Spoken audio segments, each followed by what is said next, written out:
Hello, bonsoir à tous, moi c'est Sorel. Si tu es nouveau sur ma page, abonne-toi, share, commente et clique sur j'aime. Aujourd'hui, je parlerai de mon expérience en tant que gagnant de la loterie 2019. La loterie américaine, bien sûr. Allons dans le vif du sujet. Tout commence en 2017. J'étais engagée dans les concours dans mon pays, le Cameroun. Et je n'avais pas l'intérêt pour l'Occident. Aller à l'extérieur, ce n'était pas dans mes plans. Vous savez, pour moi, vivre ma vie au Cameroun était OK. Je n'avais pas ce souci de venir ou aller voir ce qui se passe à l'extérieur. Voyager, quoi. Ce n'était pas dans mes pensées. J'échoue les concours. Il restait deux. Donc, j'attendais impatiemment les résultats. L'école normale et l'ENAM. Pour ceux qui sont camerounais, ils vont connaître. Dans l'attente des résultats, la loterie est lancée. Et mon mari dit, allons, je ne voulais pas, je n'étais pas intéressée. Quoi. Ma soeur me dit, elle insiste, tu ne perds rien à joie. Vas-y. J'ai dit que je n'ai même pas l'argent. Moi, je ne peux pas jouer. Je pars d'un séminaire, on me dit 5 000. Je sors directement. Et que, oh. Seulement la loterie là. Tapez mes informations là, il vous dit 5 000. Non, je ne vais pas jouer, je sors. Mon mari et moi, on sort, on part ailleurs. On arrive même dans le cyber de son ami, c'est 1000 francs dont on participe et on oublie. C'était la 3e semaine du mois d'octobre, donc octobre 2017. On joue et on tourne la page, quoi. Les résultats sortent, c'est lui qui me dit encore que tu sais qu'en rentrant du travail, j'ai vu une plaque à l'entrée d'un cyber qui disait vérifiez vos résultats de la loterie américaine. J'ai dit, moi je suis malade, je me sens pas bien. J'étais vraiment malade ces périodes-là dans l'étape de convalescence. Je me sens pas bien pour regarder les résultats. On verra ça après. Il insiste. 15 mai 2018, il insiste. Je regarde, je vois, nous sommes sélectionnés. Je suis tellement fière. Je commence les recherches sur YouTube et je vois l'interview dépend de ton numéro de dossier. Ce qu'on appelle case number. À chaque tirage, dès qu'on tient un gagnant, on lui attribue un numéro de dossier. Et c'est ça qui va déterminer quand est-ce que tu passeras à l'ambassade. Je vois 46 200. La joie s'en va directement. Parce que je vois de 1 à 46 000. Quand est-ce que nous serons appelés à l'interview? C'est pourquoi j'ai fait une vidéo d'ailleurs. J'ai dit gagner ne voudrait pas dire voyager à l'instant. Il y a toute une procédure qui va avec.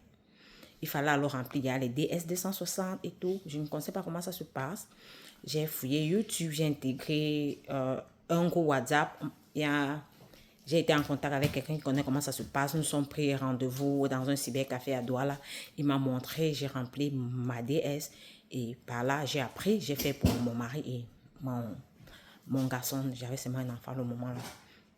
Et dès qu'on finit de remplir les DS, la vie continue. Pour ceux qui n'ont pas de passeport, vous pouvez vous apprêter à faire le passeport parce que c'est un document important pour l'avancement de la procédure, notamment la visite médicale. Il faut ce document. La vie continue. J'entendais impatiemment le premier visa bulletin. Le visa bulletin, c'est la limitation, le quota des nombres des caisses nombres, ceux qui seront appelés à aller à l'interview, ceux qui seront currency reçoivent leur seconde lettre. Le premier sort 1750. Ça me casse encore. Ça me bouleverse. Je dis, je suis 46 000. Il va sur le premier visa bulletin qui est à 1750. Allons-nous arriver? On continue la vie. On accepte, c'est la réalité. On continue la vie. Entre-temps, je me rends compte que je suis enceinte. Il y a un autre bébé qui arrive. Au lieu de 3, nous serons 4. 4 personnes. La visite médicale était... Je ne vais pas parler des prix en ce moment. Ce n'est pas le but de la vidéo. Tout devait être maintenant multiplié x 4. Parce que quand je faisais avec mon deuxième enfant, quand je faisais ma procédure, même si le bébé a 1 jour, il va payer le même montant que l'adulte. Comme ça, en mai, quand j'ai mon enfant, je contacte le KCC, qui est le Kentucky Consulat Center. Il débloque ma DS pour que je l'ajoute. Les gens disent, oh non, ne fais pas ça, c'est une grosse erreur, il faut l'ajouter à l'interview. Non, si vous n'êtes pas encore current, ouvrez votre DS et ajoutez votre enfant. C'est la meilleure chose à faire. J'ai ajouté mon bébé par là. Et en même temps, j'ai reçu le mail pour l'envoi des documents parce qu'avant, c'était comme ça que ça fonctionnait. De nos jours, ça a changé. Tu envoies les documents. Et une fois que les documents sont approuvés, c'est-à-dire les passeports, les actes de naissance, l'acte de mariage pour ceux qui sont mariés, l'acte de divorce pour ceux qui ont divorcé, les singles n'ont pas besoin de fournir quoi que ce soit. Les célibataires, je veux dire. Et si tu as 5 enfants, tu vas fournir 5 actes de naissance pour tous les membres de la famille. Voilà un peu les documents que tu envoies. Et si tu as dû avoir le bac, tu vas aussi envoyer ça. Donc tu scannais. Il y a l'adresse email qui t'envoie un mail et tu renvoies les documents par le même canal.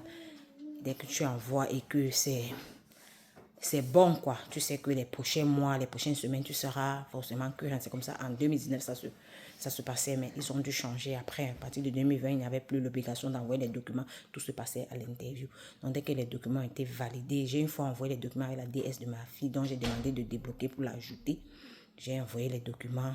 Le mois de mai, on n'est pas current. Juin, on est current jusqu'en juillet. Maman était désespérée. Encore que la DV d'avant nous, la DV 2018 s'est achevée à 38 500 le quota, dont les visas étaient expirés avant. Il y avait beaucoup de personnes.